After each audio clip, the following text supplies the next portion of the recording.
All right, hello everybody. My name's Joe. Welcome to my channel where I help you make better coffee and I give you honest reviews.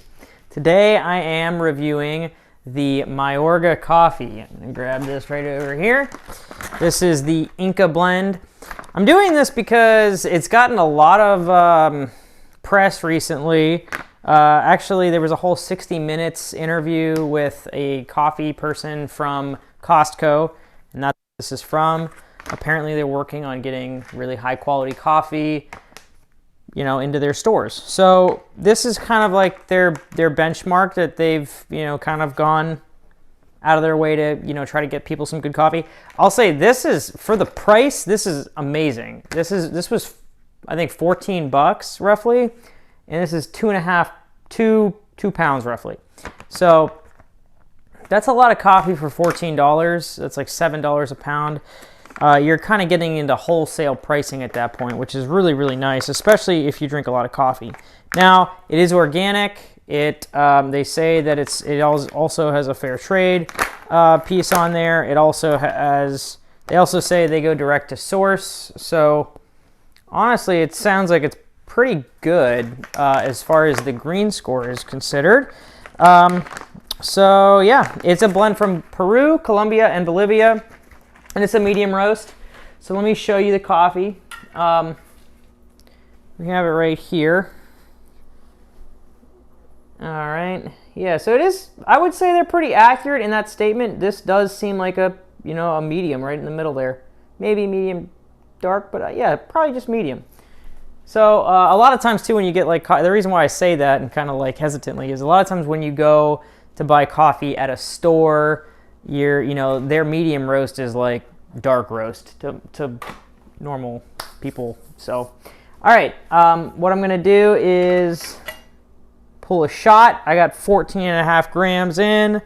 I'm using an IMS basket, the Lelit Bianca. I will be doing a little bit of a flow profile. I have actually been liking this flow profile where I go 6 bars, but I will do a more traditional shot and kind of go with like a slower pre-infusion and then standard 9 bars.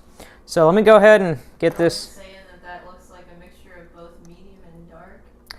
I don't know. They're pretty even. Here. I mean, maybe medium. I mean, this one's a little light, maybe, but there's a couple darker beans. I don't know. It's pretty consistent. It's hard to maybe show, but it seems relatively consistent. You could tell there's definitely different beans though, because you'll see like one like this, and then you'll see another like much larger bean like this. So those are definitely from 2 different origins. Generally, I mean, that would be my guess. Maybe even like a pea berry type style. Do you ever mix your beans? Do I ever blend like, yeah, I've never like blended. I blend like coffee that I roast myself. I generally like to put just a touch of Robusta, and I get that from Guatemala. And then sometimes I'll definitely just do a touch of that, and then I'll pick some other blends. The reason I put a little bit of Robusta is just for crema and body. It's more traditional, more of like an Italian style blend, but I like it. I like crema and that nice frothy feel. So but yeah, anyways, let me go ahead and pull this out.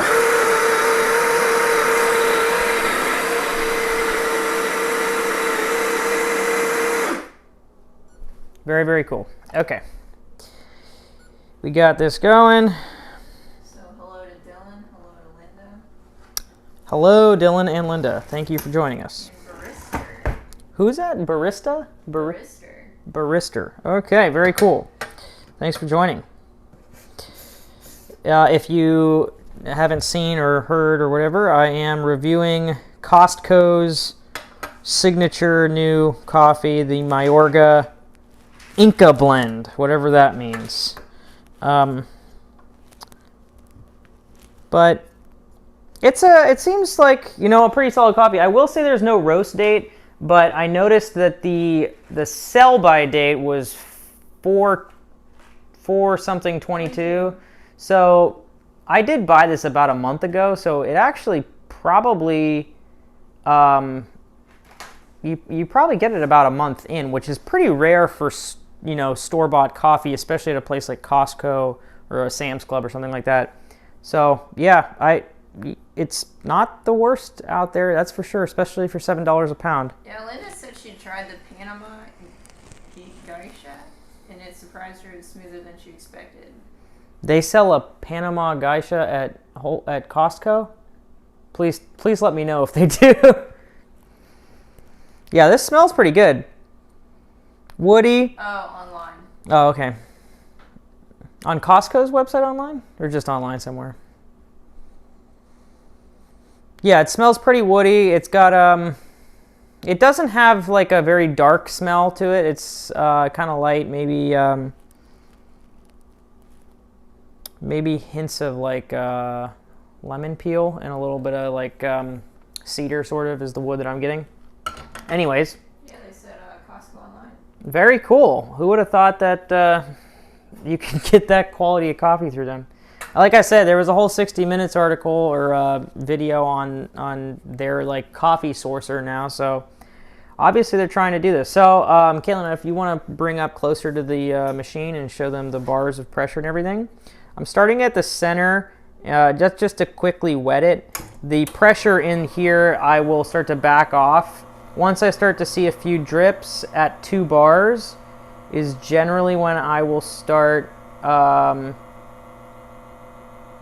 Yeah, okay, so there's your first couple of drips. We're gonna pound it up, move it back. There's right at 9 bars there. And we are gonna shoot for about 30 seconds. Show them the bottomless. Oh, you're missing it. All right. So that came out pretty nicely. This is probably around 40 grams. So it's a little bit more. I've been preferring, just in general, I prefer Lungos, but yeah, this is a little bit longer of a shot. But I like it because I can really taste the nuances a lot of times with Lungos. How has it been keeping the machine clean? Linda wants to know. Linda, this machine is super, to me, this is super easy to keep clean. I know that might sound counterintuitive because it's like all chromatic and everything, but it really has not been bad at all. The other thing too I like about this is I use the bottomless portafilter. It like never ever channels, at least to the point where it's squirting. So you just don't get a lot of like coffee residue everywhere. I know like when I would use the Barista Express, it was really difficult to have that not really get any channeling or squirting or anything like that. This one I have no issues with it. Especially considering as soon as you see, if you do see channeling, which happens like when you're dialing in maybe a little bit, you can immediately start to push back the pressure and you don't really have that channeling happening anymore. Anyways, cheers.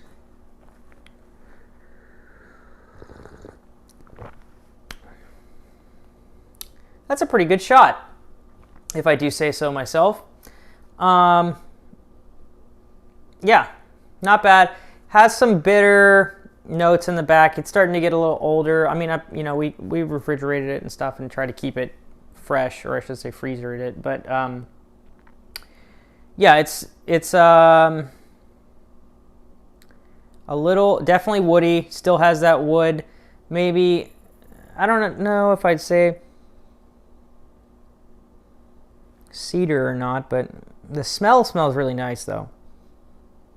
Sweet, nutty, woody. That's what I'm getting off of the smell.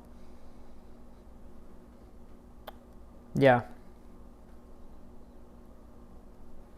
Almost like brown sugar. Anyways, one more sip here.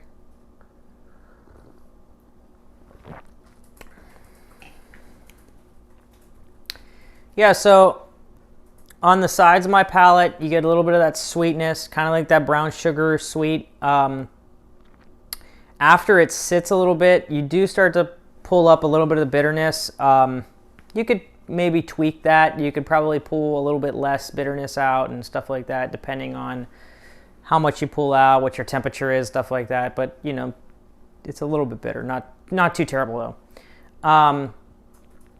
And then on probably like the front of, like probably the front corners, I'm getting a little bit of that tartness, but not in a bad way. It's very, very light, not super tart or anything like that. Just a hint of maybe lemon. So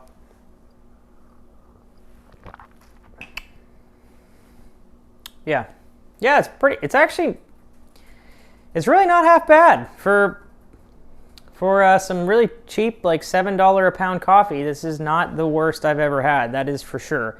I'm not saying that it is the greatest. It definitely, it's lacking a little bit of, it's lacking a little sweetness. I think, like, actually on my, palate, I think it could be, there's sort of a, when coffee starts to seem a little older, it seems to, I don't know, it starts to feel a little less sweet, and you kind of you get a little of that stale bitter flavor. And I think that's happening here. But yeah, it's not bad. And I would say, yeah, I mean, I would say I'm going to give this like let's like give it like a 6.8. I think that's a really reasonable score, 6.8. And honestly, the green score, I'm going to give it an 8. It's a direct to farmer, fair trade, and organic. So yeah, you really can't get much better than that. Yeah, I'll give a quick little show of that. That's the corner there. Yeah, so yeah, Bolivia, Colombia, and Peru. So that's the Inca blend. If anybody has any more questions, though, shoot them out before we wrap up. I'm glad to answer any questions you have. But yeah, this is not the worst coffee I've ever had for the money. I think some of the flavors are a little jumbled. It's not like super. I don't think the direction is exactly the best. That's why it's not a higher score. And I could tell it's a little muddy between the flavors. It's not like really pointed. Like I could really taste, the sweetness or the lemon zest or anything like that. It's a little harder to pull those out. But yeah, I would say that's the whole thing. So again, just to finish, the Inca blend Mayorga from Costco gets a 6.8, and on the green score it is an 8. So if there's no more questions, I will see you in the next video. Thanks again.